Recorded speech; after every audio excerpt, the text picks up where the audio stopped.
भारत के प्रधानमंत्री नरेंद्र मोदी का इजराइल दौरा शुरू हो गया है। तेल अवीव पहुंचे पीएम मोदी का इजराइल के पीएम बेंजामिन नेतन्याहू और उनकी पत्नी ने प्रोटोकॉल तोड़कर एयरपोर्ट पर रेड कार्पेट स्वागत किया।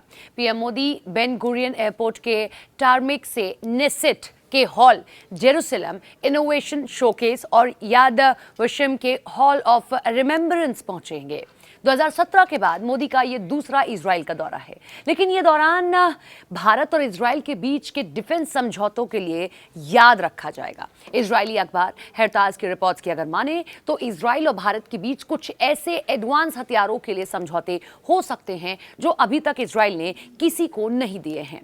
जुलाई 2017 में जब भारत के प्रधानमंत्री नरेंद्र मोदी ने इजराइल का अपना पहला दौरा किया था तो उन्होंने प्रधानमंत्री बेंजामिन नेतन्याहू ने सैटेलाइट डेवलपमेंट, खेती और पानी के लिए $13 मिलियन के एग्रीमेंट पर साइन किए थे। इसके अलावा $40 मिलियन का जॉइंट इन्वेस्टमेंट फंड भी बनाया था।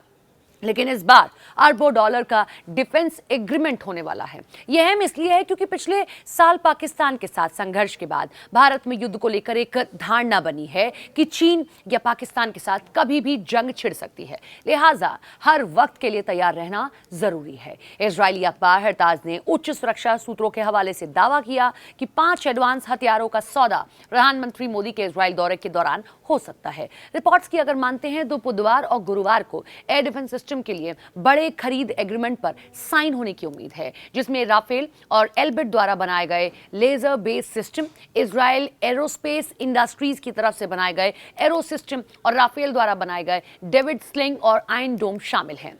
यानी भारत की कोशिश अलग अलग रेंज वाले एयर डिफेंस सिस्टम के लिए समझौता करने की है। हेरताज के मुताबिक भारतीय अधिकारी काउंटर ड्रोन सिस्टम, खासकर ड्रोन झुंडों से बचाव के लिए आयरन बीम चाहते हैं। ऑटोनॉमस गार्ड ग्रुप में बिजनेस डेवलपमेंट मैनेजर निर्भर नतन ने कहा कि करीब 1 साल पहले पाकिस्तान के साथ भारत की 48 घंटे की छोटी सी लड़ाई से एक बदलाव आया। वो जागने लगा और उन्हें एहसास हुआ कि उन्हें नई टेक्नोलॉजी पर कड़ी नजर रखने की जरूरत है। सुदर्शन चक्र एयर डिफेंस सिस्टम इस दौरे का एक अहम हिस्सा है। सुदर्शन चक्र डील को फाइनल करना, इसमें इजराइल की दुनिया भर में मशहूर आयरन डोम और डेविड स्लिंग टेक्नोलॉजी को भारत के देसी एयर डिफेंस ग्रिड में शामिल करना शामिल है। यानी भारत और इजराइल के बीच आयरन डोम एयर डिफेंस सिस्टम और एरो सिस्टम के लिए समझौता हो सकता है, जो लंबी दूरी की एडवांस बैलिस्टिक मिसाइलों को रोकने में माहिर है।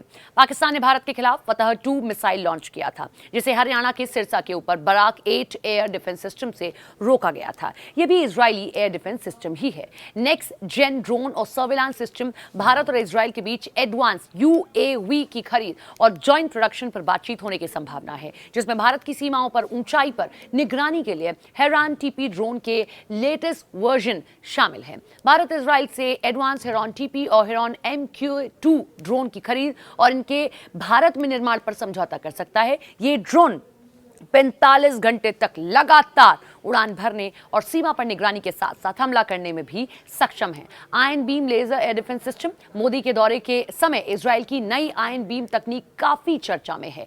यह सिस्टम लेजर के जरिए दुश्मन के रॉकेट और ड्रोन को नष्ट कर देती है। भारत इस अत्याधुनिक लेजर आधारित हथियार प्रणाली के लिए सहयोग चाहता है, क्योंकि ये पारंपरिक मिसाइलों के मुकाबले काफी सस्ती पड़ती है। ये ड्रोन स्वाम से निपटने में माहिर है। तो इस बार का दौरा हम मान सकते हैं कि दोस्ती को उस लेवल पर लेकर जाएगा जहां डिफेंस को लेकर बड़ी मजबूत डील हो सकती है, और जो इजराइल है वो अपने अच्छे डिफेंस सिस्टम के लिए माना जाता है, वो भी भारत को मिल सकते हैं।